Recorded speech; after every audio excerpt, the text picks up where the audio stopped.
morning, everybody. Happy Thursday. We have an amazing show for everybody today. What do we have, Krystal? Indeed, we do. Some truly dire poll results if you are Joe Biden and the Democrats. Some of the worst numbers, frankly, that we've seen yet. We'll dig into those. And look, it's one poll. It's a little bit of an outlier at this point, but it kind of tracks with some of where the trends have been. So anyway, we'll get into what you should know about that. Very troubling news about expansion of gain-of-function research, and seems to be no sort of rethinking of the type of dangerous activities that scientists have been engaged in that maybe sparked this first pandemic, so we'll bring you the details of that. Also, a great debunking of the latest deep state plot conspiracy theory that has been foisted upon us by the media. This whole Havana Syndrome thing. Turns out there was an earlier report that said it was probably just crickets that people were hearing when they got these mysterious brain injuries, not microwave lasers from Russians. But there's a new report that has just been FOIA'd from high-level sort of government advisors. So we'll talk to you about that. Jon Stewart's new show making Dennis McDonough, who's the head of the VA, very uncomfortable in an interview. Pretty interesting to watch, so we'll get into that. But we wanted to start this morning with the very latest in Washington, D.C., and frankly, pretty big surprise as far as I'm concerned. We've been telling you how one of the many crises that we're facing is they're heading quickly to the debt ceiling limit. The debt ceiling is a totally stupid and arbitrary thing. However, if you default on your debt, that is a very real and very consequential and extraordinarily damaging thing. So we were at this impasse. McConnell and the Republicans have long said, look, Democrats, we're not going to help you out of your bind. Democrats didn't want to use the most obvious tool, which is the reconciliation process, where they don't need the Republican help because they didn't want to put a specific number on how much they're increasing the debt, which I think is a silly concern, but that's their sort of political concern about it.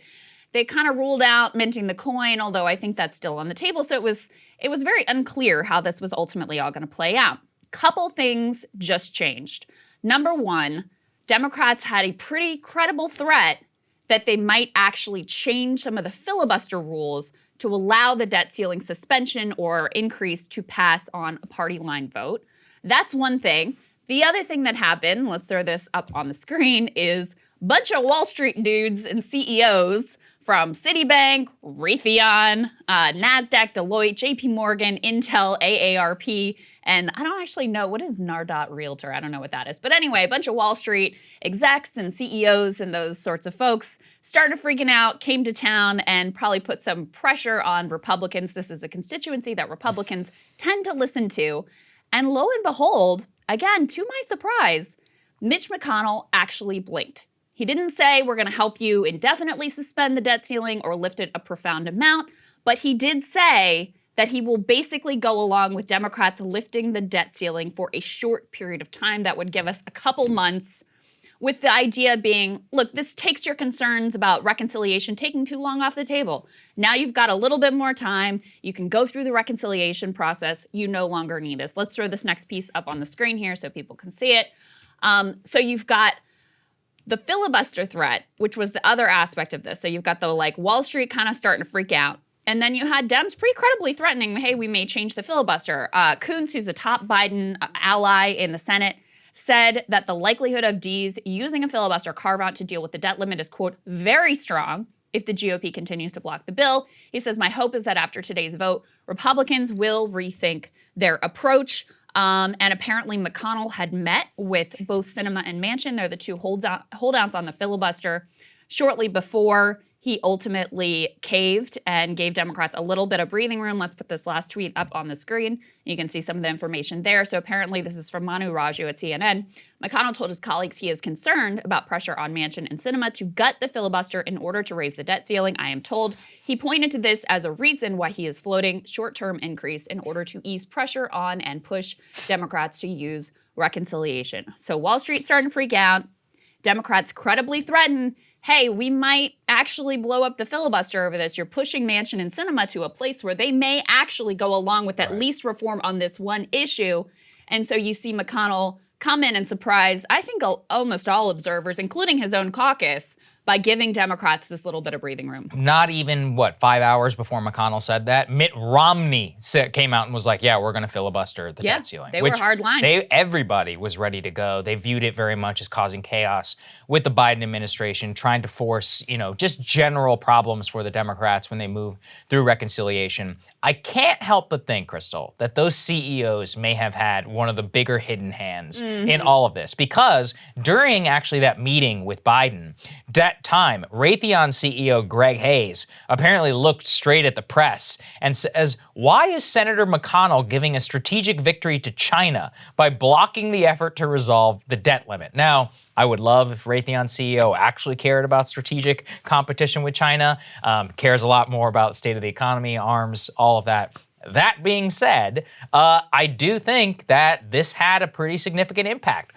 All these guys here in Washington, that always moves the table. Business roundtables with the biggest lobby here in the DC area. They have the ability to have pull, and I think that what happened here, and it's fascinating because I actually didn't think they would blink. And I guess in some ways we do have to give some credit to Biden and Schumer and all those people, a very, very incredibly small amount, for saying that their idiotic strategy eventually did work, just because the other fella, they were eyeball to eyeball and the other fella did blink in this particular case. I think the reason for the blink was that it started to become real. People were like, hey, are you actually going to default on the debt? Because the CEOs, all these people in Washington were like, you can't do that. You're really going to screw us over and all of our employees, and plus the federal government. I thought, McConnell just simply wouldn't care and he'd be willing to, but I forgot that the one thing he might care more than Republican advantage is for big business. So, I guess it's a win for America. Well, in fairness, this happened, I think, a little faster than either of us. I thought it would come all the way down to the wire. There'd be some last minute whatever to keep us from actually going over the cliff. But you were calling all along, hey, the one thing they might respond to is, you said the stock market, but effectively like business. And so McConnell didn't wait for the stock market to actually crash. It was enough that these CEOs and Raytheon and Wall Street and whatever were like, listen, this is a real thing and we're not happy about this. So he's giving Democrats a little bit of wiggle room here, but this is far from over.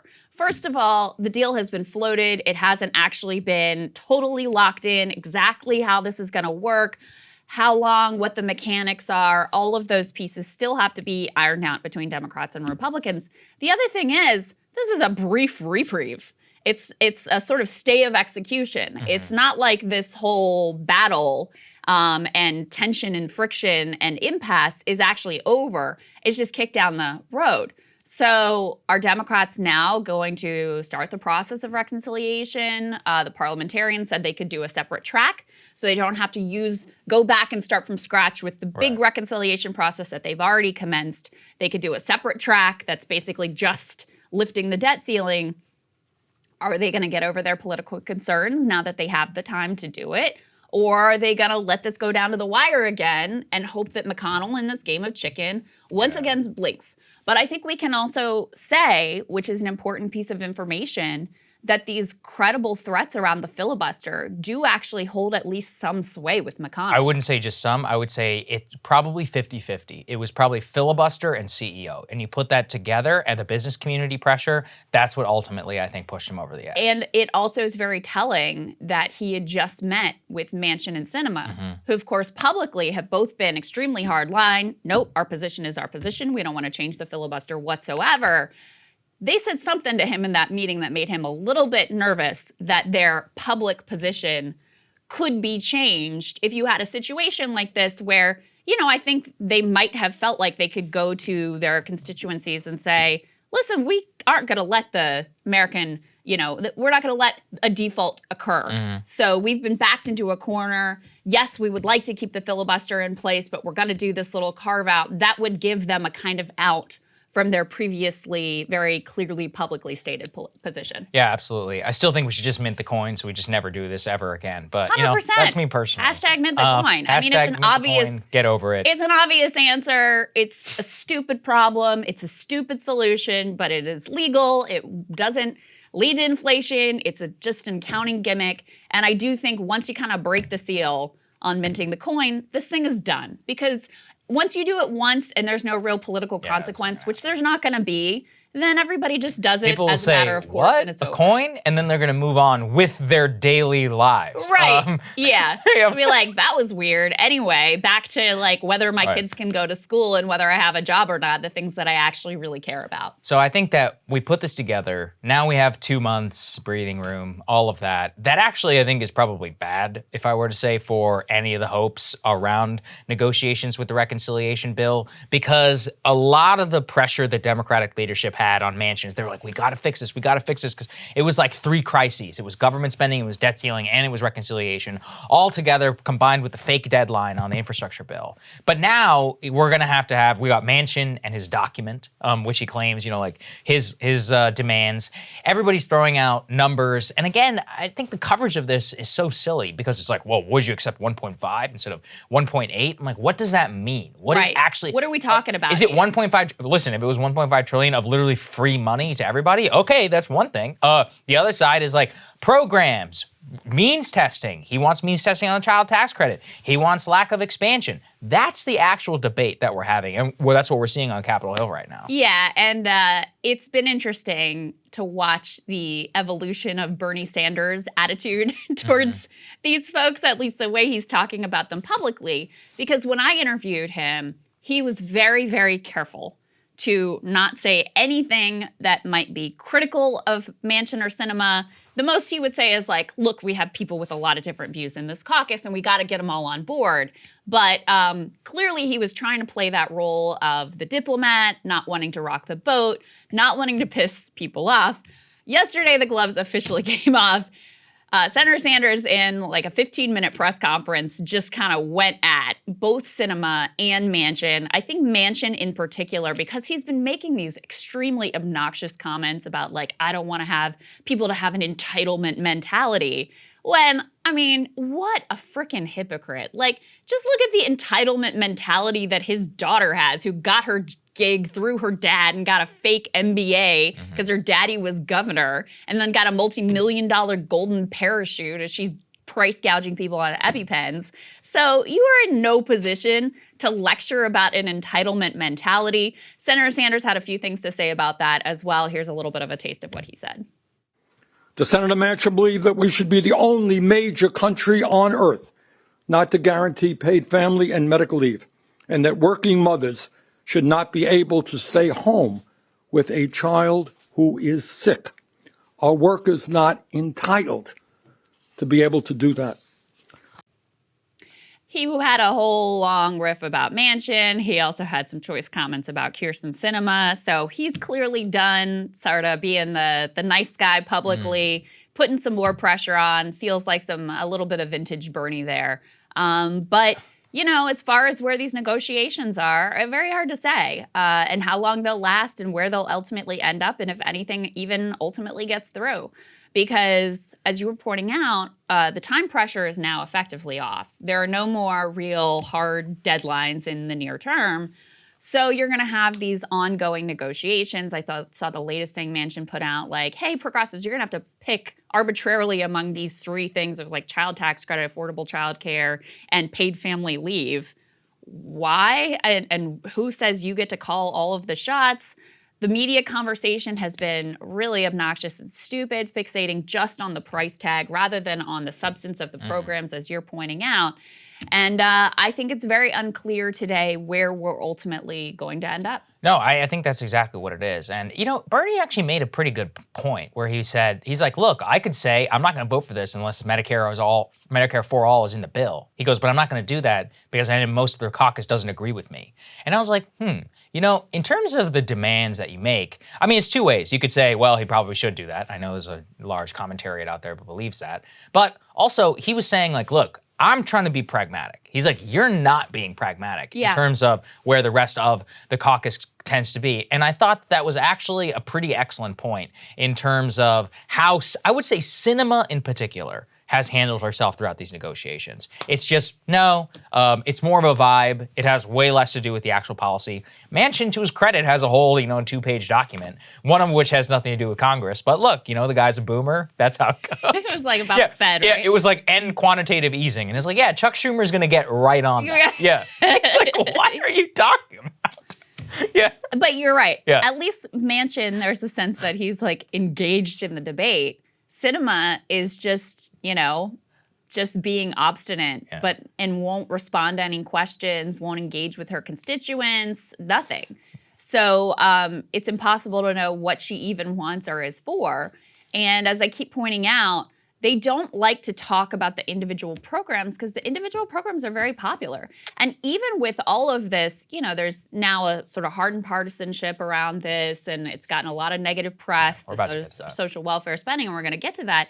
Even with all of that, it continues to poll really well. And if you poll the individual pieces, they poll even better than the package as a whole. So it's hard to understand if you don't really get that the masters Sinema and Manchin are serving have nothing to do with their constituents, have nothing to do with public opinion, and everything to do with the pressure that they're getting from corporate donors and the well-paid gigs that they would like to get after they exit the Senate. So there you go. Okay, let's get to the polling element of this. We previewed a little bit of that. Things are not good for Joe Biden and for the Democrats coming up in the midterm elections. Let's go ahead and put this up there on the screen. This is the most stark that we've seen it so far.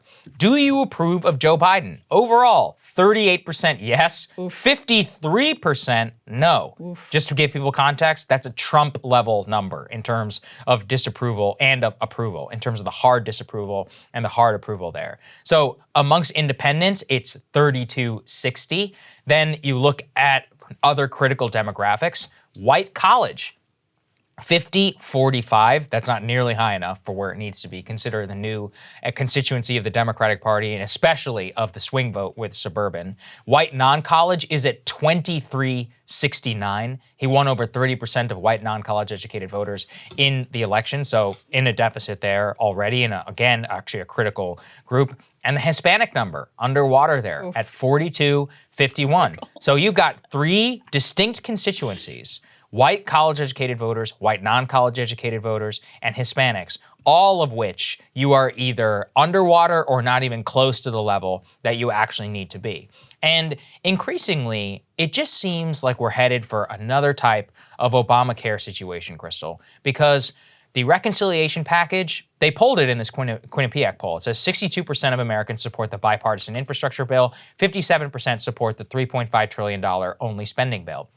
But again, it reminds me of the Obamacare thing. The White House at the time would always say, well, see, when you take Obama's name out of it, it's popular. And it's like, yeah, but Obama's name is on it. And in a hardened cultural political environment, it's going to be one of those things where who benefited most, for example, from like Medicaid expansion? It was red states. It was like poor people in red states. And a lot of those people still voted Republican because they're culturally conservative, watch Fox, whatever. And you shouldn't blame them. It's more about the lack of the ability to actually reach them. But you have to consider this in a hardened cultural political environment. And I think that's exactly what's happening here. The White House has, just foolishly, I think, let the conversation be, well, 1.7, 1.9. That means nothing to people. A $200 million program could mean everything to people if it meant you're going to be able to get dental work or not, right? Like, hey, your kid who's been suffering for like 13 years might actually be able to go like get braces. Like that's Biden seems to be. Every once in a while, the rare times when he speaks and he's lucid, he will pivot more in this direction.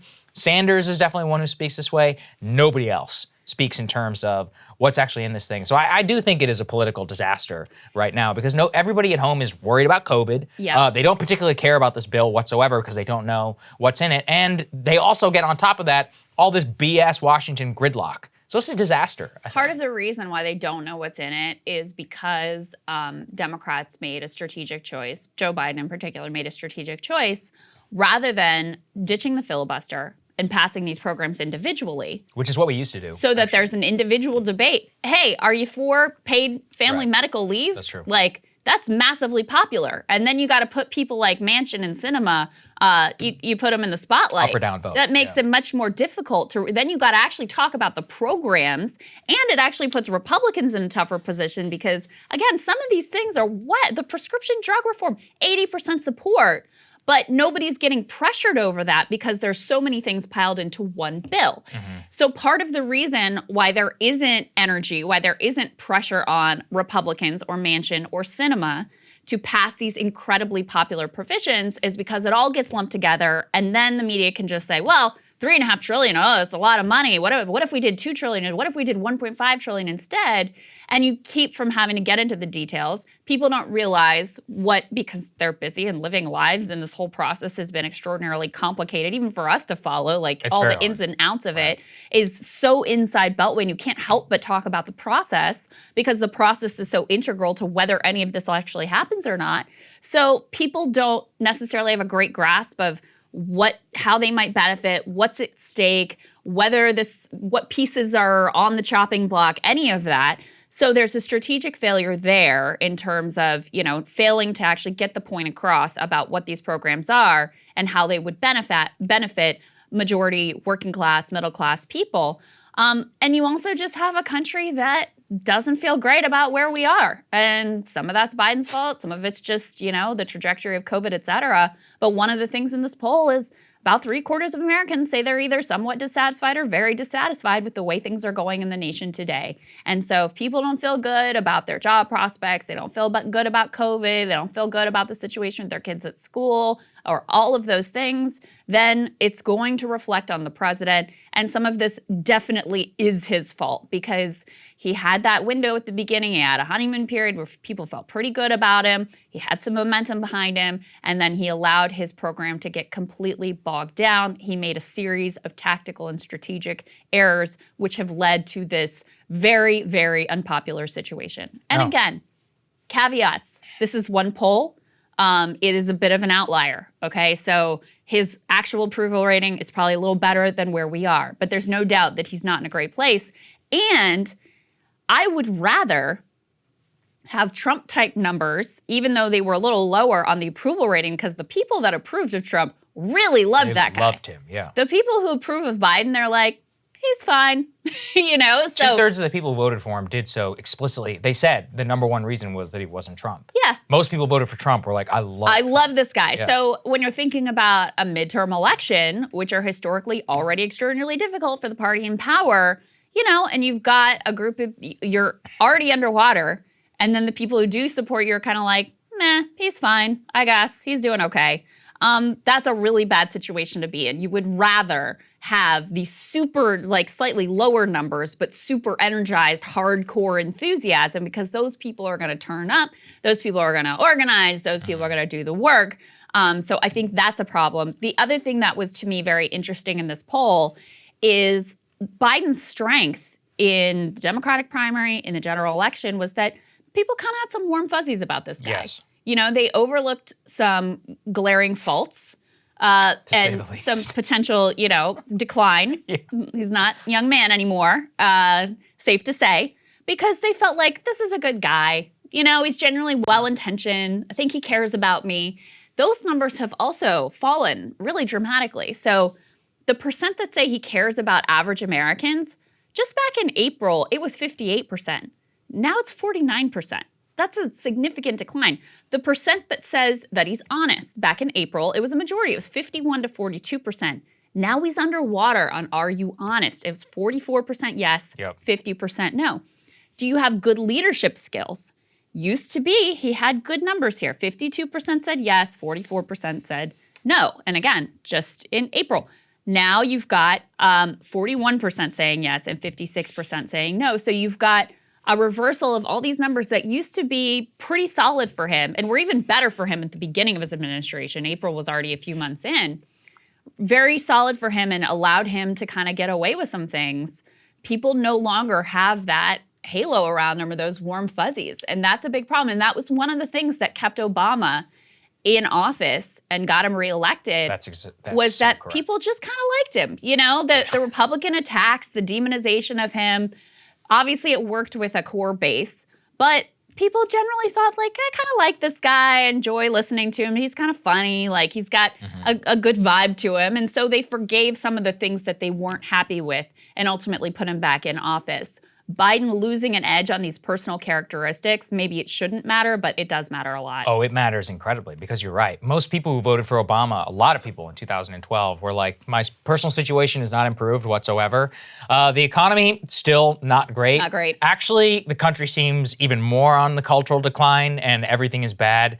Romney, I don't really like that guy. Seems pretty heartless. Yeah. Obama, well, his heart seems to be in the right Yeah, he place. generally seems like a good dude. Yeah, that was basically it. And remember, I mean, he won, but he didn't win by all as much as he did in 2008. And frankly, it seems even more eminently beatable. And like I said, I just keep looking at Obamacare and I keep looking at what's happening with Biden, and it just seems more clear what's happening. Josh Kraushaar tweeted this. Let's put this up there on the screen. It's a screenshot from Politico's Morning Playbook, Morning Consult poll. The Dems, who are hoping that the $300 per child checks that the government has been putting out to families would be a winner, fewer than half of respondents gave congressional Democrats credit. Fewer gave Joe Biden credit. Half of registered voters supported the payments. Only 35% wanted to make them permanent. So this is what happens when the culture war actually runs into real policy, which is that I would bet you if you were to ask people, did this personally make a difference in your life? People would be like, oh yeah, absolutely. They're like, but what about the Democrats who passed them? Like, oh, I can't stand them. They want to X, Y, Z, whatever. And again, I'm not criticizing. I'm giving you an example of how difficult it is in order to enact policy, and any policy, in an incredibly fractious political age, and especially with the political choices, like you said, that Biden administration has made over the last couple of months and letting it devolve into this morass, it just seems very clear that even their signature legislative achievement is just going to run into the buzzsaw of most people are like, I do not have confidence in this man, and I do not have confidence in this party in order to not even deliver, do anything of which I can understand. 1.9, 1.2, 2.8. That doesn't mean anything to people. Right. And frankly, it shouldn't. I don't Right. think it should. Right. Yeah. And again, that's partly the fault of incredibly shitty, like worthless media. But it is also the fault of Democrats who have chosen this tactical direction of lumping a whole bunch of things together and then passing them all as one through the reconciliation process rather than nuking the filibuster and passing them one by one so that you have a debate about the individual provisions. Because that's the real thing that stands out here is that a lot of people don't even realize it was Democrats that did this for them, right? They don't get that this was a signature priority of the Democratic caucus. And I don't blame them for that because these things were all lumped together and it hasn't COVID, been, it was crazy. Right, it hasn't been like a payment. central focus of we did this and Republicans are going to take it away. There hasn't been effective messaging around that. And you're kind of in the same place with the reconciliation bill. The one thing I dissent from on your comparison to Obamacare is the reconciliation bill is actually a lot more popular than Obamacare was when, by the time Obamacare actually passed. Yeah, it was and probably had in been the 40s, right? run, I think. We've got 2 more months, Krystal. Yeah, that's true. Run through like the partisan buzzsaw, it was pretty split and fairly unpopular. I mean, here you have a significant margin. You've got, where are those numbers? 57%. 57% in support and only 40% against. So you've got a 17-point advantage for this bill. That's pretty good in such a partisan environment. So it is popular. It's just that a couple things. I mean, the Obama got the health insurers. They wanted Obamacare. So that helped get that thing through because, I mean, it mattered to the corporate Democrats that corporate America was for it. And now you have corporate America against the reconciliation bill. So it really has nothing to do with whether it's publicly supported or not. There we go, folks. That's politics today. Okay, we have to get to another extremely troubling bit of news. This was flagged for us by friend of the show, Josh Rogan. So let's go ahead and put this up there on the screen. This is WSU Insider. What it shows is that WSU is to lead a $125 million USAID project to detect emerging viruses. Now, this is important because USAID is a branch of the State Department. It's the International Development Agency of the U.S. State Department, which greenlights aid granting projects all across the world. Africa, Ebola, all of that. This is within the USAID discovery and exploration of emerging pathogens, or so-called Deep VZN project. VZN standing for viral zoonoses. For all of those virologists out there, I'm sorry for my pronunciation.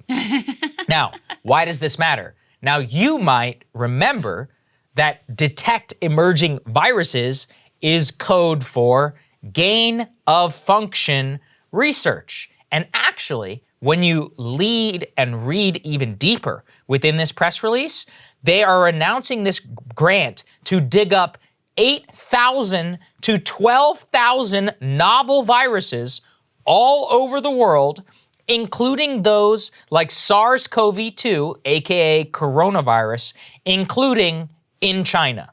So essentially, we have learned nothing.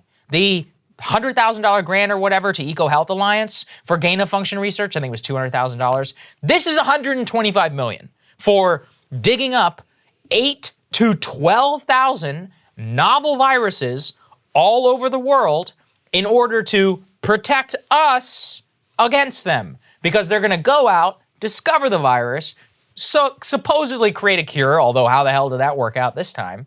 And then we'll all be safer, or so they say. There's no oversight on this, Krystal. There's no congressional outcry. From what I can tell, he's the only person who even flagged this thing. And here you have a university literally bragging about it. I mean, Yeah, I think that's the part that it's out in the open. Really shows you that nothing has been learned, is that, first of all, this barely got noticed. Totally. Second of all, they're proud of it. Yeah, they're like, Washington, this is a big coup for Washington State. I'm like, go whatever their mascot is, okay, like. And I've long said, like, look, it's not definitive that it leaked from the lab, but evidence continues to mount. And even if you're not sure, it's clearly a possibility that it leaked from the lab, and we know that lab leaks occur all the time.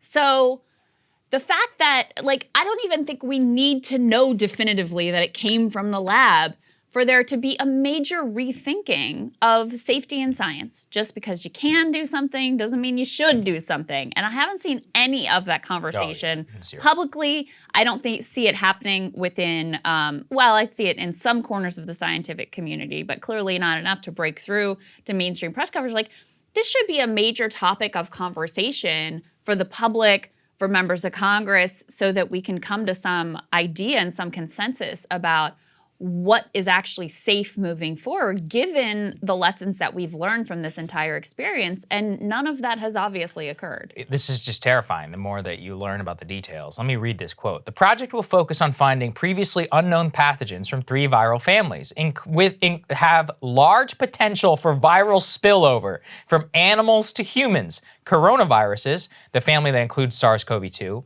such as Ebola virus, I can't pronounce this one, paramoxyviruses, which include viruses that cause measles and Nipah. So Ebola, one of the deadliest viruses known to man, measles, one of the worst plagues that humanity ever had to suffer under, and now coronavirus, the worst pandemic that we've had in about 100 years. The goals are ambitious, they say, to collect 800,000 samples in 5 years of the project, most of which will come to wildlife, then detect whether viruses from the families are present in the samples. When they are found, the researchers will determine the zoonotic potential of the virus or the ability to transfer from animals to humans. And all of this, like I said, they are digging up, doing research on, screening and sequencing now the genomes of the ones that are going to pose the most risk to animals and human health. What's the safety protocol? Do we have any oversight of this whatsoever? Why is the Biden administration greenlighting a $125 million grant to this project? I think what this goes to show is that the fact that this was moved through the bureaucracy, and I'm not saying I blame Biden or whatever for like explicitly being like, go out and fund this. Yeah. Somewhere up the chain, somebody has to check a box. And the fact that somebody in the State Department, somebody at the White House, the National Security Council, someone, somewhere, this is how bureaucracy works, had to look at this and just say, okay, that it did not even enter their head. Hey, they got this deadly pandemic, right now, mounting evidence. I mean, in fact, if you were to look at both sides of the scale and say natural origin versus lab leak origin, it's overwhelmingly on the lab leak side. Yeah. And you don't even think, hey, maybe we shouldn't do this. And here's the worst part.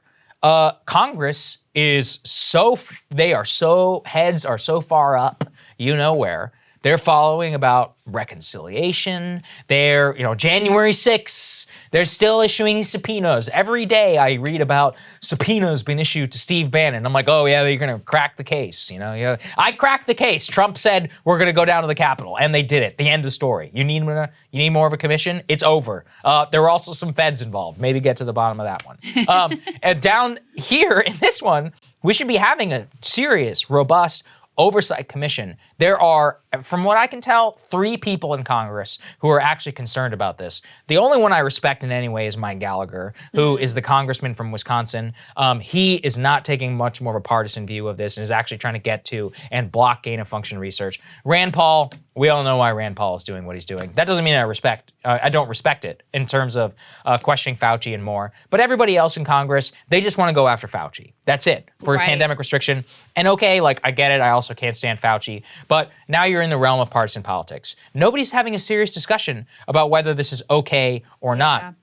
It's increasingly clear where I think coronavirus came from, how it came about, and the government, the U.S. government, had a very big role in how all that came to play. We were the leaders and pushers and funders of gain-of-function research. And now they're doing the exact same thing, Krystal, $125 million grant to this project, including in China. I would love to know if the Wuhan lab is going to be a recipient. I wouldn't even put it past them at this point to funnel money back to the lab. Be like, oh, Dr. She's a great virologist. What are you talking about? Yeah. We're Bat Lady. She's the Bat Lady. If you question it, they'd be like, you're racist. Yeah, you're a racist. Okay.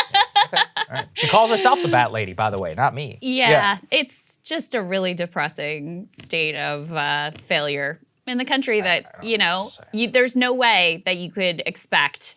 I don't even want to call for congressional panels to discuss because they won't do anything. Scientific protocols and safety or anything, because it'd just be some obnoxious shit show of I'm going to own Fauci. I'm going to defend Fauci. That's right. And then, you don't ultimately get anywhere. So while they were telling us that the Wuhan lab leak was a conspiracy theory. That's a good transition. They were actually, I was workshopping that in my head while you were talking. This is the conspiracy theory the media was feeding us about how all of these diplomats around the world, first in Cuba, had been targeted by Russian microwave rays. And they heard this strange sound, and then they came down with these bizarre symptoms, and there were cases of it popping up all over the world. And the media is reporting this seemingly insane story, straight-faced. They've got senior government officials who are giving them the details on all of this. And I've long been pretty skeptical of the whole Russian microwave ray theory that was being pushed in the media, because obviously, they have their agenda and they have their own CIA handlers that they like to uncritically do stenography for. So there had been an indicator before, and by the way, Glenn Greenwald covered this amazingly. You should check out his video on it because he breaks it all down incredibly. But there had been some indications before that this sound that they heard, that they said was associated with these microwave rays, that what it actually was crickets, okay? So there's a new evidence to back up the idea that this was not, in fact, Russian rays. It was crickets. Let's throw this New York Post tear sheet up there on the screen. Havana Syndrome culprits may be crickets, scientists say. This is all thanks to a FOIA request from BuzzFeed News. There's a group, an advisory group called JASON that BuzzFeed describes as an elite scientific board that has reviewed U.S. national security concerns since the Cold War. They looked into this report of the microwave rays, and they analyzed the sound, and they did the whole thing. And basically, they also confirmed that it sounds like crickets. They even identified the very specific type of cricket that was emitting this noise as they're doing their mating signals. Anyone who lives in a rural area has certainly heard of similar form of sort of buzzing type of noise. And the interesting thing here, too, is that the State Department has had this report for a couple of years. Yes. And yet they continue to feed the media this idea that it was probably Russian microwave rays. And even just recently, on Tuesday, U.S. House of Representatives voted 427-0 to pass a Havana Act bill compensating CIA and State Department personnel affected by these incidents. News reports have widely blamed Russian spies randomly targeting CIA and State Department personnel with microwave weapons and attributed this view to senior U.S. officials. Again, while they had this report and knew that the sound was crickets, and that Jason also said that while they can't rule out some other cause going on in terms of the physical effects, which, were real and people were feeling real symptoms and real problems from all of this, but they point to psychogenic effects. Mass psychology, in the report they say, can also trigger neurological injuries in people. Jason believes such psychogenic effects may serve to explain important components of the reported injuries. So this whole wild conspiracy theory about Russian spies targeting diplomats with microwave rays, and here's the sound that accompanied it, totally bunk, and they've known it for years, and yet they continue to feed their media allies that this was Russian spies. Let's take a listen to one MSNBC report on exactly this thing. The mystery, who or what caused American officials living in these Havana homes and several hotels to suffer headaches, dizziness, and some serious brain injuries similar to a concussion. Last year, Cuban investigators told us they would never allow their territory to be used that way. But now Russia is the leading suspect, NBC News has learned, according to 3 U.S. officials and 2 others briefed on the investigation. Evidence, they say, backed up by highly secret communications intercepts collected during a lengthy and ongoing investigation involving the FBI, CIA, and other agencies. U.S. officials also tell NBC News investigators now believe the Americans were deliberately targeted. And that was never updated. In fairness, that report was from early on, right, when there was something going on we didn't know. But they never updated to be like, hey, by the way, we figured it out and it was crickets. So pretty much all of this just shows that the people inside the government are crazy because they literally believe have microwaves being shot at their heads secretly in Havana and with in the Russia. Technology that we have no understanding of or awareness of. Right, with an unknown technology. And that, also it's Russia because reasons. Yes, of course it is. It's Russia. And now Congress is voting aid to the victims when in November of 2018, that same report said at least 8 of the 21, so, a decent chunk, are very likely crickets. They also said it was, quote, highly unlikely that it was microwaves. So what's happening here? I think it really just comes down to some of these people are human beings. I bet serving as a diplomat in Havana or Russia is probably pretty stressful. I'm sure it's stressful. A very stressful job. Yeah. You're constantly getting tailed by the FSB or whoever the Cuban secret police is. Same in China. I've talked with some of the people who've served abroad. They really do surveil everything you do. Your house is known to be bugged. Your car is definitely bugged. People follow you even with your family when you're at the mall or whatever. It's a stressful situation, so I don't want to downplay that. But then, one guy starts getting headaches and you're like, oh my God, this is just like Russia in 1962. And then next thing you know, Havana Syndrome is a thing. And the media part is the most galling of this because it goes to show that they'll just print anything that they believe, anything the intel community tells them is true. It goes to show that they didn't press for anything. This is where I always get it. We see leaked documents all the time. All the time. Mm-hmm. Leaked assessments, State Department. Remember Afghanistan? Everything the people ever printed was leaked. If the media wants to go out and get to the bottom of it, they usually can. It's usually pretty hard in order to hide, especially this. This is a internal, eventually they released it by FOIA, so it shows it wasn't even that classified. BuzzFeed was able to FOIA it. So if they were able to FOIA it and get it in 3 years, that means somebody would have leaked it to you 2 years ago, obviously. They just didn't care. They were like, oh, well, the intel guys who aren't willing to put their names on this are telling us it's Havana Syndrome. And so then they created this whole thing. I mean, they had these spooks on TV talking about how it was a classic hallmark of Russian attacks. They had people writing, long profiles of the victims. They had people coming out. The State Department was freaking out. I mean, at one point they were saying the Trump administration had to confront Russia over the Havana Syndrome stuff. Yeah, of course. And it's all just like a fake. It's totally nuts. And that's, I think, the part that galls me the most is that They knew it at the time. They had a report from people saying that it was not microwaves, and they still pushed it because it served an agenda. That's actually the worst and most nefarious part of all of this. Yeah, this report is from several years ago. So they've had this November information. 2018. And how many more times have we heard, oh, there's another incidence of Havana Syndrome. Oh, we've got another one over here, another incidence of Havana Syndrome. Because, yeah, it was convenient. It was, suited the deep state agenda. The media reports it uncritically, whether they believe it or not. They have no interest in being like, this whole Russian microwave story sounds a little bit strange. Yeah. What you got to back that up? Any other dissenting views that maybe you could offer me of another explanation here? It really is, I don't want to laugh because I'm sure the people, like you said, who actually suffered from it, I don't want to diminish, they probably had very real symptoms that they experienced as, incredibly painful and incredibly significant. But it's the media's job to ask questions. It's the media's job to be skeptical. Yep. And when it comes to something that doesn't suit their agenda, something like the Wuhan lab leak, they're extremely skeptical, right? They're skeptical to the point of saying, you can't even talk about that because that's exactly a conspiracy theory.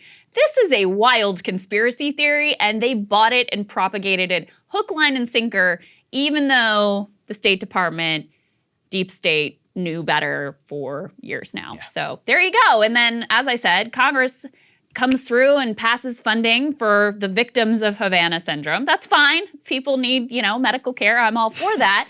But you ready for this transition? They have not gotten their act together to provide funding for the medical care of our men and women who served overseas and have become catastrophically ill from exposure to burn pits, something that Jon Stewart has been highlighting now for years. He's done such a good job on this. He's done such a good job. He's been relentless. He's had success moving Congress before with compensation for 9/11 victims, so still hoping that he may have some success here.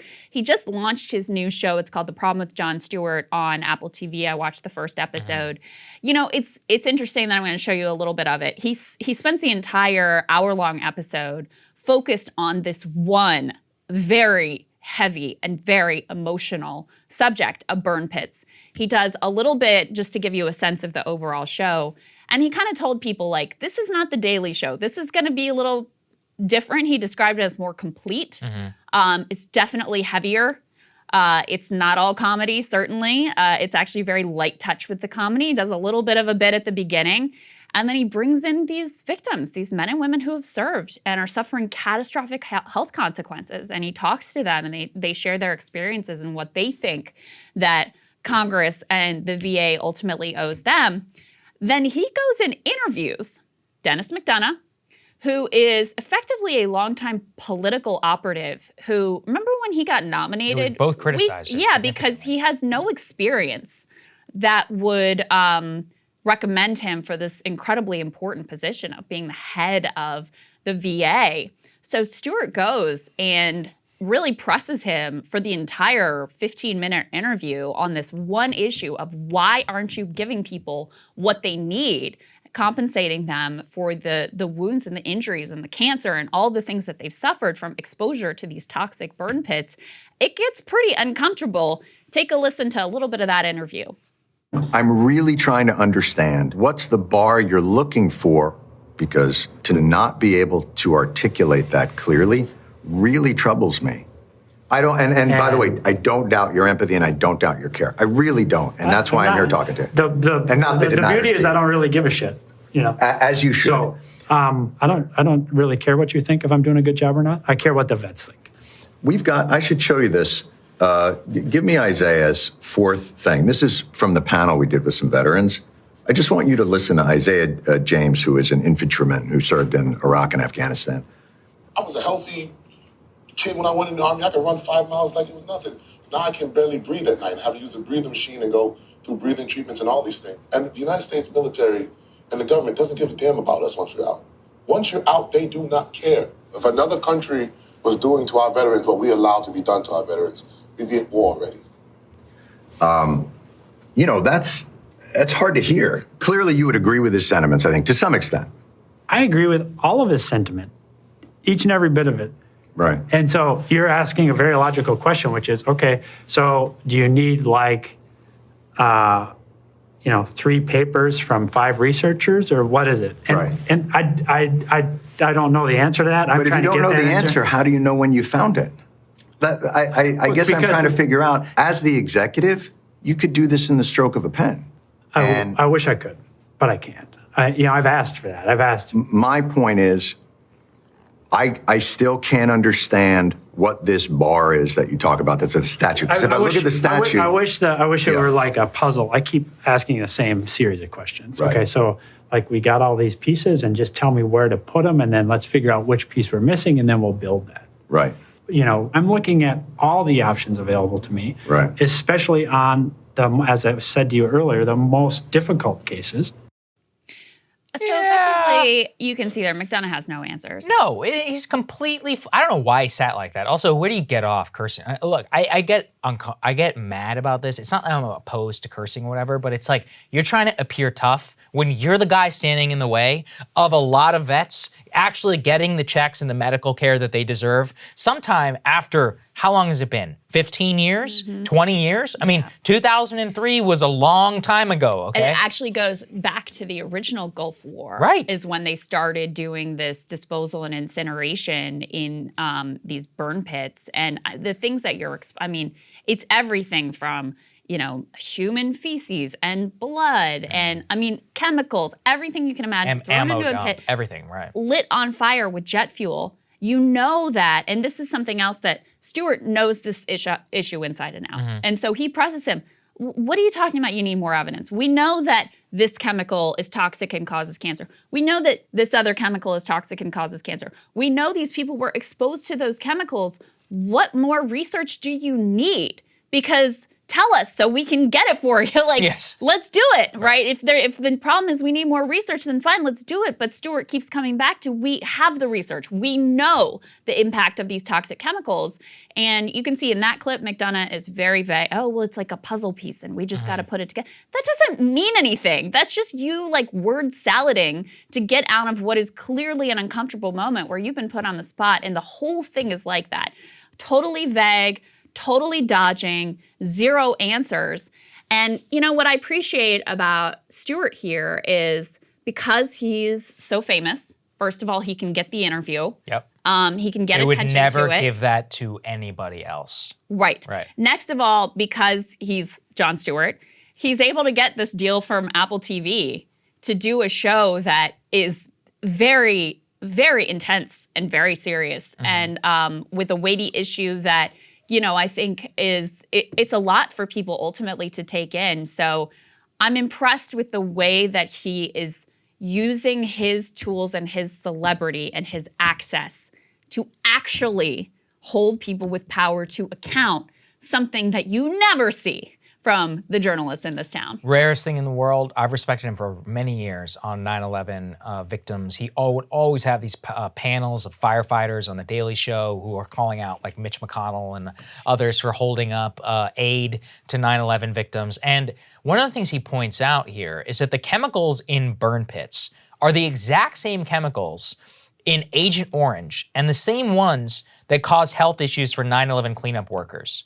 So think about that. The US government has already created a program and recognized the danger of these chemicals in the Agent Orange case and in the 9/11 cleanup case. So even to mount the scientific link, if it's the same chemical, why do we have to reprove it? Reprove it, Again, we've already proved it twice. We accept 9/11 cleanup workers deserve money from the fund. Agent Orange people, same thing. Why not this one? And it's all just about delaying. Dennis McDonough cannot even answer at what point the scientific link is enough. And that's the thing. Answers. Stewart is a multimillionaire. He could easily raise enough money in order to fund whatever research is needed. He goes, oh, you need 5 studies? I'll get you 5 double-blind within 2 years, however long it takes. But the reason they're not answering is because it's just bureaucratic morass and nobody actually cares. Could he actually do it with the stroke of a pen? Probably yes. He claims he can't. And yet, Stewart has pretty compelling evidence that the VA secretary, if he really wants to, could. And if he can't, who do you work for? Joe Biden? Why can't you go to Joe Biden and say, look, Mr. President, I know you're a busy man. You've got COVID, blah, blah, blah. We've got these. Biden likes to think of himself as a big vets guy. Every president does. Yeah. But then do something about it. And they aren't. And it's like you said, eternal credit to Jon Stewart, actually leveraging his celebrity to help people. There are a lot of 9/11 firefighters, cops, cleanup workers who owe their ability to pay their bills to him. And I hope I'm saying the same thing about burn pit victims and the same thing. I did not know about it until he raised it to my attention. Yeah. And the more I read about it, I said, this is horrible. It's atrocious. And if Congress can muster the political Havana will Syndrome, right. to provide funding for the victims of Havana Syndrome, then what's keeping you? What is holding you back? Certainly you didn't have all the research to back up Havana Syndrome impact. So this idea, we need 10 more studies, we need point. 18 more studies, we need to know more of a link, this is ridiculous. If you cared about these veterans, if you actually cared about these servicemen and women, after they've served, after they've done their, after you've sent them overseas in these ridiculous, endless wars that you spend endless amounts of money on. And then that's the bottom line. When they come home, when they're injured, when they have brain injuries, when they have emotional injuries, when they have cancer because they were exposed to these toxic burn pits day in and day out, suddenly, sorry, we can't do anything, our hands are tied, it's a puzzle piece, we just can't fit it together, we don't have the money, et cetera, et cetera, et cetera. And I think Stewart does a very effective job. If you only watch one part of the show, watch that interview with Dennis McDonough. Yeah. Because it's about 15 minutes long and Stewart thoroughly, in a very nice but forceful way, exposes how full of shit they are ultimately. Absolutely. Krystal, what are you taking a look at? Well, folks, fall is in the air and Striketober has arrived. Grab your pumpkin spice latte and head over to a picket line because a nationwide wave of strikes is truly roiling workplaces across the entire country. You got workers from Hollywood to Bardstown, Kentucky, who have authorized strikes and walked off of job sites. It's part of what I previously described as a low-key, uncoordinated general strike. Workers who were crushed and abused and sickened during the pandemic, they are just not going to accept all the crap that they've been forced to accept for years and years. They saw the way that billionaires got richer and more powerful than ever as their lives were casually put at risk to make sure that the chicken nuggets stayed stocked and the garbage stayed picked up. Called essential, but treated as disposable.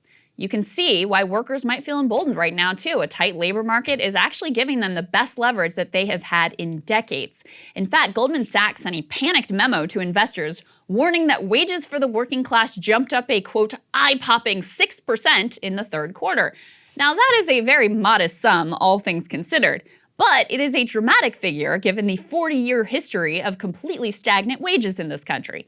Businesses are actually having to compete a little bit for workers. They're having to increase wages. They're having to increase benefits in order to win their labor.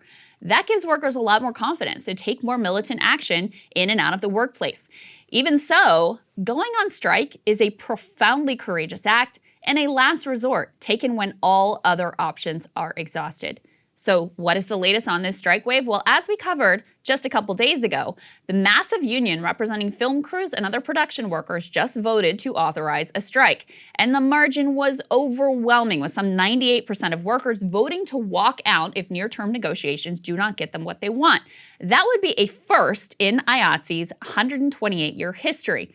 From makeup to sets to editing to lighting to food services, these are the folks who do the real work of making Hollywood and our entertainment industry complex go, while stars and executives rake in millions. Now, a few things here fueled worker anger. First of all, they have long-standing complaints about wages, about hours, about the availability of breaks. Second, production timelines have been ramped up to a blistering pace to make up for lost time during COVID. And finally, streaming services were granted concessions when the industry was just getting off the ground. Now that services like Netflix and Amazon Prime are fully mature, there is no reason why workers on those productions shouldn't be treated the same as anyone else. So that's the IATSE strike authorization. But even more has happened just in the last 48 hours. According to labor reporter Jonah Furman, 4,000 more workers have gone on strike in just the last few days across 4 different unions. So we've got 1,400 Kellogg workers. They launched strikes at plants in Michigan, Nebraska, Pennsylvania, and Tennessee over things like terrible schedules, low wages, and a 2-tier system that breaks the solidarity of the shop floor and consigns some workers to second-class citizenship. You have 2,000 telecom workers on strike in California over unfair labor practices. At issue are similar things: healthcare costs, wages, and the company's increasing reliance on contractors. You've got 400 hospital workers who walked out in Oregon. Their concerns range from understaffing and low wages to an outsourcing threat and insufficient COVID protections. Finally, 100 bus drivers went on strike in Anne Arundel County, Maryland. Among their demands are paid overtime, sick leave, and living wages. Again, that is all just in the last 2 days. These 4,000 workers join thousands who are already out on strike. From steel workers and miners to teachers, even symphony musicians, these workers are everywhere across the country. They work in blue-collar, white-collar, and service sector jobs, and they are united in one thing: their courageous willingness to risk their livelihood in solidarity with their brothers and sisters and in defense of their own worth and dignity. So Jonah Furman, he tracks every strike authorization, picket, and union election at his Substack. It's called Who Gets the Bird? I am a subscriber. You should definitely be a subscriber as well. He's doing a great job there. But when you add it all up, we are truly looking at a tidal wave of working class revolt from coast to coast. And yet, have you heard a word of any of this from corporate media? Of course not. They disappeared their labor reporters years ago. They have contempt and disdain for the working class to start with. After all, some of these workers might have voted for Trump or even failed to get vaxxed. And there's no cheap partisan angle or dramatic Russia spy collusion novel angle. But even more to the point, black, white, and brown workers fighting together in solidarity, it goes against their core narrative. The core narrative that these people are selling day in and day out. We are supposed to hate each other. We're supposed to be inches from a civil war.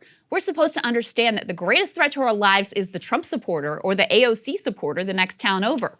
We're supposed to listen to the experts, and the experts are telling workers to shut up and get back to work. But these striking workers have actually identified the real proximate source of needless struggle in their lives. It's their corporate bosses who have raked in cash while keeping their workers in poverty.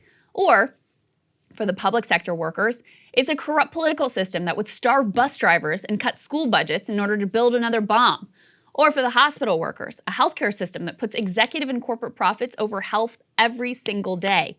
Profit, corruption, and greed of an overclass happy to set workers upon each other to keep themselves unscathed. In other words, these strikes tell a dangerous truth that the media just can't stand. That even with the deck stacked and the game rigged and the politicians bought and the media captured, the people still have power. And it looks like this fall, they intend to use it. And Saagar, I was kind of watching these little indications and going like, is it just that there's a little bit more, you've got more perfect union out there, you got people like Jonah Furman, other young people in media who are paying a little bit more attention to strikes? Or is there actually something going on here? And at this point, it is totally clear. There is something big that is happening. It's shop floor after shop floor, white collar, blue collar, service sector across the country where workers are feeling emboldened to actually demand more. I think that's right. And I think the biggest problem, what we saw in this, was the labor shortage discussion. Everybody in DC was looking at this statistically. They were like, well, they're making more, and so they're not going to work. Right. And then they're like, so we have to take away the benefits. And then a lot of people did. Oh, and then literally nothing changed. And if you had a real reporter who was out there tracking this stuff, and we saw some of this in the undercurrents, both of us guys were like, I really don't think it's this. I think a lot of people, guess what? It turns out driving for Uber sucks. And no matter how many, benefits or whatever they throw, people after a year and a half of not having to do it are just like, I don't want to go back. It turns out waiting tables for no money also really sucks. And that unless you're young, as a permanent occupation, it's terrible. And so people say, you know what? No, I'm not going to do it anymore. Which gives two things. The people who remain in those jobs, more power to leverage their ability and want to work there for better wages. And two, it gives more people the feeling after a year. COVID changed everything for everybody. It's almost cliche to talk about. But a lot of people retired early. A lot of people said, hey, you know what? This put things into perspective. This is what I want. This is what actually matters to me. Spending a lot of time with my kids, that is important. Yeah. And that's the best thing that I think maybe could have come from all of this. Right. What you're pointing to, which is that if we had a real media that wanted to track this stuff and tell the real story, instead of trying to look at this all through, oh, well, the statistics say, then we could have done it for real. And nobody's going out there and putting it together the way you are and saying, something is happening here. This is real. Yes, and I also think another factor is it was never more clear that the overclass was willing to just like feed workers into a meat grinder. In a literal sense, actually. Yes, in to the serve their class. own like comfort during a very difficult time.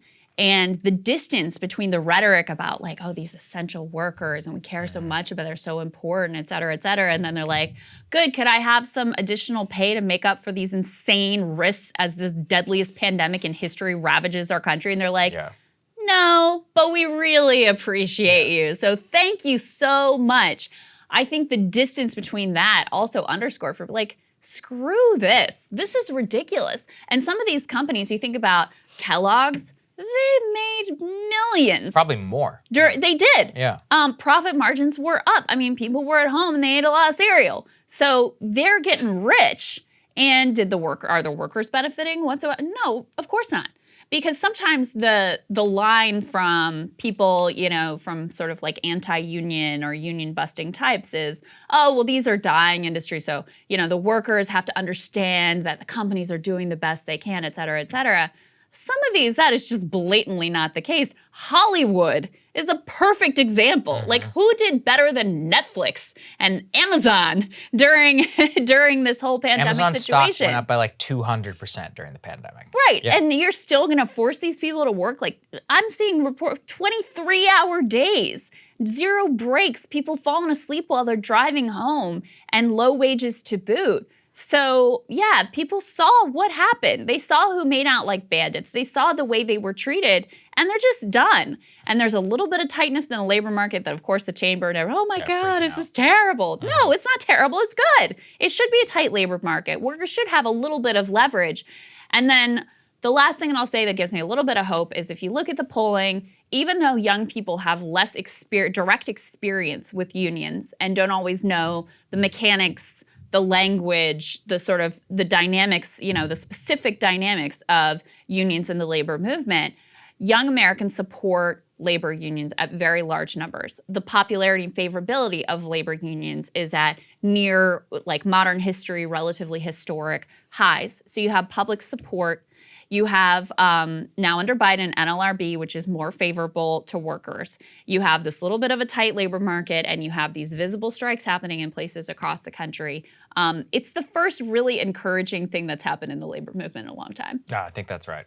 All right, Saagar, what are you looking at? Well, if there is a single thing Donald Trump did in office which will resonate beyond the ages, it was his recognition that the U.S. economic relationship with China was untenable. For all of his buffoonery and poorly executed actual deals with that nation, to his credit, he never actually buckled in his belief that China systematically abused the global financial system, the openness of the U.S. economy, to buy off American elites and to take millions of our best manufacturing jobs. When Trump declared a trade war with China, the entire political establishment said that he was a madman. But it was one of the few areas of politics where a vast majority of the American people were united behind him. It's exactly for that reason that I watched with great interest what Joe Biden would do while he was in office. Biden's problems with China are not a secret. Obviously, he voted for NAFTA enthusiastically, he voted for permanent normal trade relations with China, and Chinese entrance into the WTO. During his tenure as VP under Obama, perhaps the most disgraceful time of U.S. policy towards China, Biden bragged about spending more time with Xi Jinping than any other world leader. And of course, he literally kicked off his campaign for president saying, come on, man, to the idea that China was eating our lunch whenever it came to the economy. Biden never answered the question of whether he would rescind Trump's tariffs or not during the campaign. He never could quite admit that the Orange Man actually did get quite a few things right while he was in office. And Biden is now trying to have it both ways. He is trying to both get the headline that he's tough on China, that he's following through on the Trump policy, but if you look closely enough, he just did the bidding of corporate America to get them off the hook in a big way. This all starts with a recent speech by the U.S. Trade Representative Katherine Tai, in which she declared the administration would not immediately remove the Trump tariffs on China and would actually require Beijing to uphold its commitments in a trade deal that was negotiated under Trump. Okay, so far so good, right? No. Because while the Biden administration got the New York Times headline that they wanted, buried within the speech and within the actual policy of the government was a little noticed but dramatically important provision. Friend of the show, Matt Stoller, was quick to point out, buried within the story was a paragraph that says, quote, "However, in a move that would offer some relief to businesses that import Chinese products, the administration said that it would reestablish an expired process that gives companies a reprieve by excluding them from tariffs. Furthermore, these exclusions at the sole discretion of the priorities of the Biden administration." So immediately after the speech by Catherine Tai, the U.S. submitted public comments on its plans to change the administrative procedure in which they said that they would extend exclusions on tariffs to 549 different import product categories. Now, I actually went and read all of those product categories that they submitted, and some of them are not so great. Number 3 on the list is radiation therapy systems. Next, caught my eye, was water filtration system. Next, automated data processing storage units. Next, electric motors, pipe brackets for aluminum, X-ray tables, various types of metal, including steel brackets, digital video cameras, and a lot more. In other words, here's what happened. The Biden administration said they're going to keep tariffs, but after massive pressure from big business, they revived the provision of a law which grants exemptions out like candy. Now, those exemptions are determined by them, as long as they follow the rules which they wrote. Do you follow? The whole point of these tariffs was simple: to reduce U.S. supply dependency on China for its most critical goods. Who remembers April 2020, when we literally couldn't get our own ventilators, or personal protective equipment, or when we found out we literally make nothing here that we actually need to survive during a deadly pandemic? It should have been a wake-up call. Remember, though, a whole lot of people on Wall Street and in C-suites have made billions of dollars by keeping us less safe here at home by buying subpar products from China, then crowding out any competitors. Then they also make it so you have no other option to buy anything else. These tariff exemptions and the dark process behind who gets them is none other than a multi-billion-dollar giveaway to corporate America. And make no mistake, those in Beijing know exactly what this means. They have been salivating and pressuring the highest levels of business here in America to open up a single front within the trade war for years. Exemption status somewhere. Get the government to buckle. Under Trump, they did not. But this here will be two things. It will be a lobbying bonanza to get your company included in this exemption. And 2, it's going to show the Chinese a return to business as usual. Remember, they got where they are today by exploiting systems just like this in the World Trade Organization, where they are technically rules, but if you know which ones you cannot follow and which ones you can contest in court or get an exemption, within 20 years, you become a regional economic hegemon and a global competitor of the United States. A real extension of these tariffs would have forced these American companies to seek permanent supply chains outside of China, set up new business relationships. It would have kept us safer. And yes, I will not lie to you, prices would go up slightly. But you should think of it not in the short term, but in the long. Is it worth being wholly reliant on your main competitor on the global stage in your time of most desperate need? Almost any red-blooded American would say, hell no. That is why the Biden team has chosen this route. They wanted the headline. They wanted America behind them in a trade war. But don't let them get away with this giveaway. For that matter, don't let whoever comes next get away with it either. This is a game that we are going to play now and we'll be playing for decades to come. And it's amazing, Krystal, because you have to have the wherewithal to know what the exemption procedure means. And that who decides the exemptions? Oh, they do. So they write the law. Then they can give an exemption to whomever they want. And they're betting that no journalist will go and actually read the documents, which it's not hard. It's publicly available. The number 3 on the list was radiation therapy systems. I was like, well, maybe not so good. Yeah. You know, there's a lot of sick people out there, and maybe, you know, should our major global competitor, which could cut off supply at any time, be making critical X-ray systems? Probably not. Oh, steel brackets? I can't imagine that being important for any reason here in the U.S. economy. It's a total giveaway buried within the headline that they want. They want the trade war to continue, but This is a classic return to the Obama people. And also, like I said, the Chinese know what this means. They're like, oh, it's game on. We can work with this. We can easily screw around in the system, get the correct goods, start stealing the IP again. And as long as they have that supply chain, they know that they hold us. And we're more vulnerable. The companies make more money, but if the Chinese make more money, the only people who get screwed are us in the long run. Yeah, I mean, there's a couple things here that I think are important. First of all, I always feel like when we do these segments to cover our critics, neither one of us wants a war with China. Yeah, obviously. Obviously. Okay?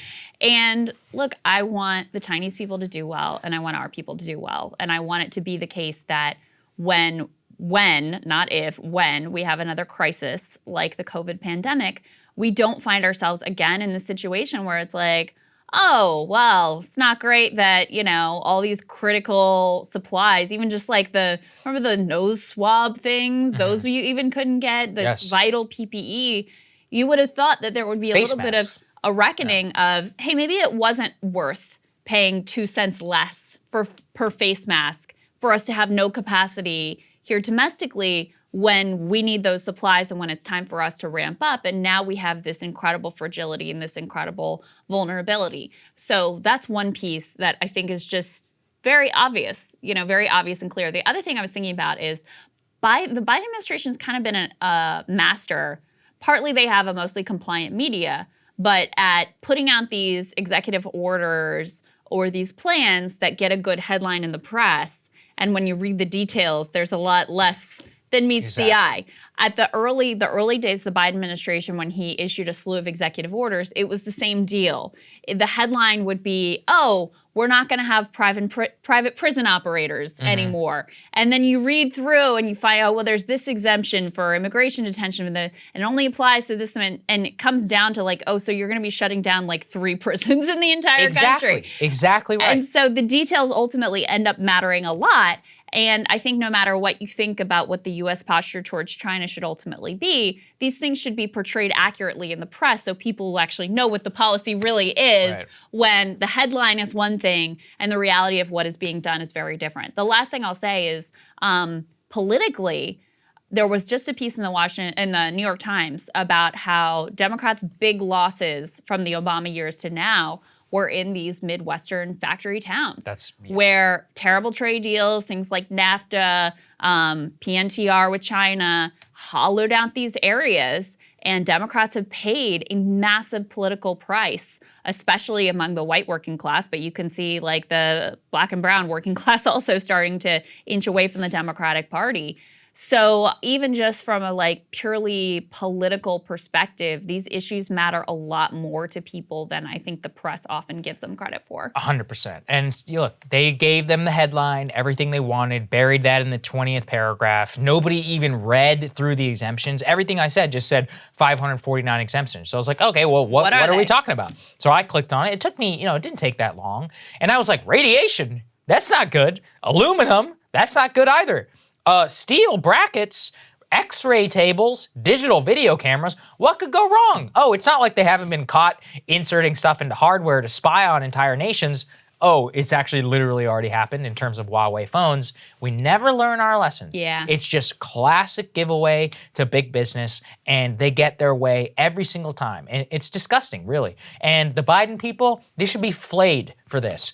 And here's the best part, the Trump people are too stupid to even, go read the documents in order to go and criticize them for it. The next level so nobody's gonna say anything. Is let's cross-reference the industries that got exemptions with the list of Biden campaign donors. Right. Yeah, and let's see, if question. there's why this set of exemption? Where did this priority come from? Was there a monetary, maybe yes, maybe no, maybe there was some strategic decision. We should ask. But that question should be asked and it should have to be justified to the American people. There you go. All right, guys, very excited about the guests that we have up next. India Walton, she is now the Democratic nominee for mayor in the city of Buffalo. She defeated in a primary the current incumbent Democratic mayor.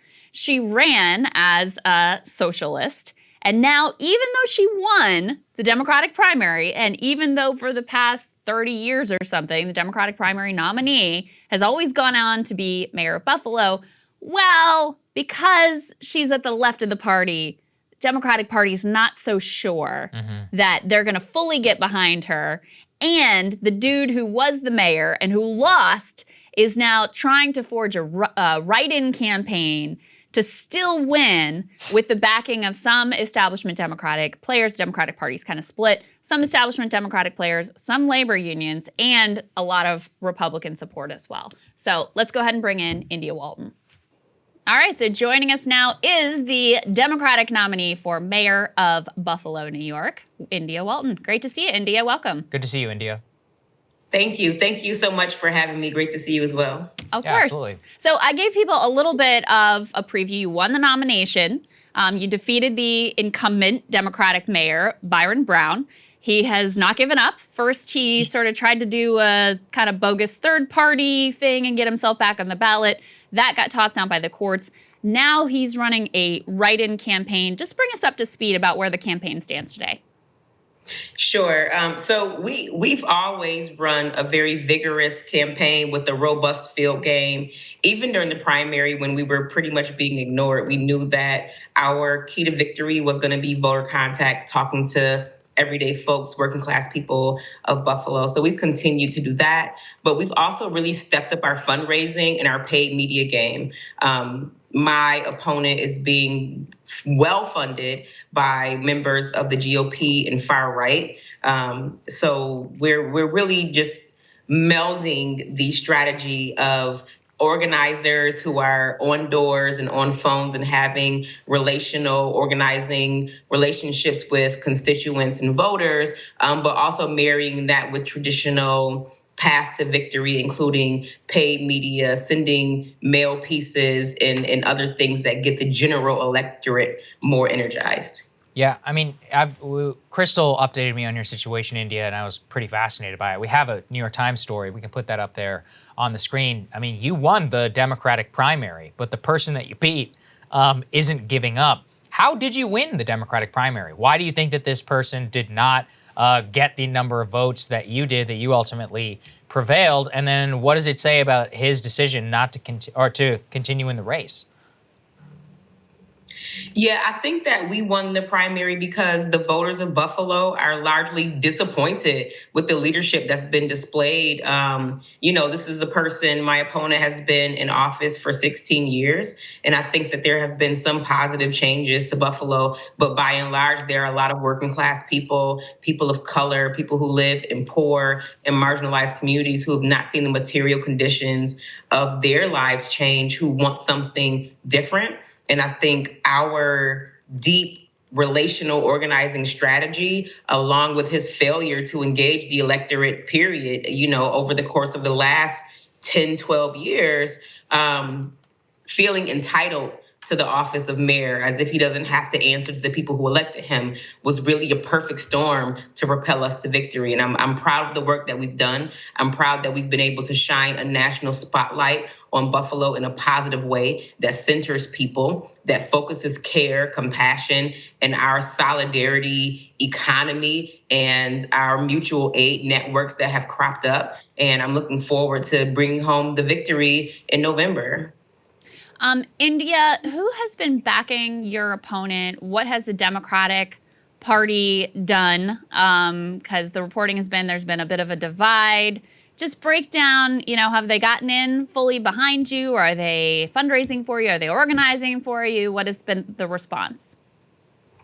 Well, I wasn't the Democratic Party nominee for the primary. My opponent was. But after I won the primary, a lot of Democrats kind of fell in line, right? The vote blue, no matter who folks came along. I do have the support of the Erie County Democratic Committee, of our chairman locally. However, we've not seen the flood of support that we've expected from local and statewide Democrats. And that's okay, right? I think that this campaign and I, as a candidate, I'm largely unknown, so I understand the reluctance that some people might have. Also in Buffalo, we have a culture of retribution and, quid pro quo that precludes a lot of people from being able to be vocal supporters before they know what the entire lay of the land is. So I get it, but that's not going to deter us. We have established our own apparatus outside of the established party that we are very proud of, but I'm even more proud to be the bridge that brings sort of the outside contingency of more activisty groups right along with the more corporate Democrats locally to make sure that we're on the same page. And that means that we're prioritizing working class, poor people, brown people, women, children, the elderly, and the most vulnerable in our society, who really is traditionally in the since I've been a Democrat, which is all my life, the people we purport to support. And I think that this campaign is going to send a very loud message that this is where we are and where we're going. Let me ask you about one specific example that I found kind of perplexing, and maybe you can help explain why this is going on. So Kathy Hochul is now governor of New York. She has made prioritizing women and elevating women. It's something she talks about a lot. And my understanding is you'd be the first woman mayor of Buffalo and certainly the first Black woman mayor of Buffalo. And yet Kathy Hochul has not supported you. Have you had conversations with her? What is it why are they afraid to wade in support of you are the Democratic nominee for the seat now? What is the reluctance? Where does that come from? I think that both in Western New York and in New York State, our established Democrats have a tendency to do what's politically expedient. I've had interactions with Governor Hochul. I've not had any sit-down conversations about what I believe in, what my agenda is, or how we can work together. However, I think that some decisions that she's made recently speaks to things that I want to champion on a municipal level, and no matter what, we'll be able to work together. But again, I think that, the governor's placed in a very precarious position where we have very well-established Democrats who are entrenched in a system that doesn't allow space for people like me traditionally. So I understand the reluctance of a lot of very established Democrats for getting involved in the race. And I'm willing to be patient, and I'm going to work with people whenever they decide to come along and not put the pressure on whether they support me or not, because I know that my base of support is coming from voters, is coming from people, is coming from workers, is coming from mothers and fathers and sons and daughters of my community. And that's where I count on my support coming from. And people who are in position can come along whenever they want to, but I'm not dependent on that to get us across the finish line. I'm really dependent upon and accountable to the people. And I think that it's important for me to allow my supporters to know that this is not politics as usual. And it doesn't matter to me whether I have the support of the governor or the state party chair or any of the other big names in New York Democratic politics, but that I have the support of the people whom I am going to serve as mayor of Buffalo. One of the reasons I want to talk to you, India, is I saw a recent interview you gave where you said, quote, a lot of people of progressivism is that a problem with progressivism is we are not very inclusive if folks are not woke enough. It struck me, given the fact that you're running not only in a town with a lot of working class people of color, but a lot of working class white people as well, where some places that the democratic socialist movement has failed pretty miserably, I would say, in the last couple of years. How are you trying to overcome that? What's your personal philosophy? I thank you for that question. And I describe myself as a bridge, right? I've lived in so many different stages of life, from being a poor child to a high school dropout, to then being a working class registered nurse, to then becoming a nonprofit executive and living more in the professional realm. I understand all of the parts of that sort of the professional trajectory. And I think that I'm able to relate to so many different people across class, race, gender, socioeconomic status, and educational attainment, that it makes me an attractive person, not to only be able to lead this movement forward, but to act as that bridge that is able to bring opposing sides of opinion together. And what I tell a lot of my supporters is we can't be so pure that we other folks who are not quite as woke or as progressive as we are. We have to create a big tent. We have to allow people the space and room and the love and care to grow and have a better understanding of what it is that we want. And at the end of the day, what brings us all together is that we want the same things. We want a quality education for our children. We want safe, affordable housing for everyone. We want access to health care for everyone. And that is bigger than any of the small things that we can point to that makes us not work together. So I'm proud to not only be involved in this local and now national movement, but also like be at the center of it and be a person that holds the line and says like, hey, like we're not going to cancel and dismiss people because they don't believe the exact same things that we do. We're going to call them in and not call them out and figure out how we work together.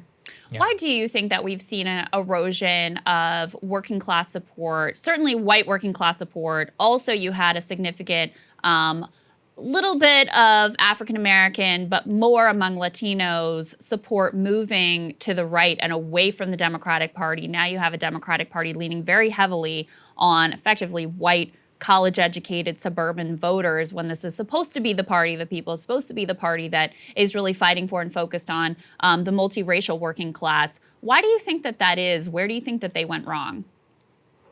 I think that we've been sold a myth of rugged individualism and bootstrappiness, right? We've been told that if you go to college, if you do all of the right things, you know, pull up your pants and follow the law, that you'll be okay. And now we are starting to come to the awakening as a community, as a nation, that that is not true, that there are systems that have been put in place to keep a certain demographic of folks impoverished. And that doesn't only mean Black and brown people, like it's across class lines, right? We've seen monumental strikes happening across the country. Right now in Buffalo and Western New York, we're having one of the largest healthcare strikes, you know, in history. We're seeing Kellogg on strike. We're seeing the organization of Starbucks baristas to try and join a union. So I think that we're really amplifying this message of a class struggle that transcends race, color,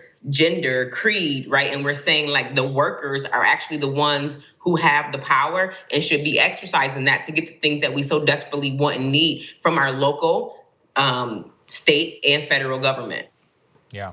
Well, it's been great talking to you, India. We really appreciate you stopping by, following your story with a lot of interest here on the show, and we appreciate it. So thank you. Thank you, India. We appreciate the time. Thank you so much. Our Absolutely. pleasure.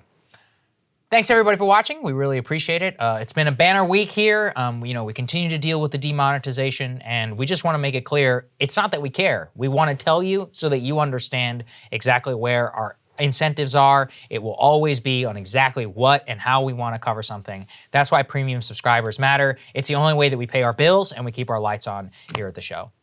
You guys are amazing. We love you. Remember, we have new partnership with Daily Poster. We're going to have a brand new segment for you tomorrow from them. Of course, Sirota and his team there always doing incredible reporting, following the money, exposing stories that nobody else is looking at. He's got a great one we want to talk to him about. The Sackler family, of course, they're sort of like the primary villains behind the opioid crisis.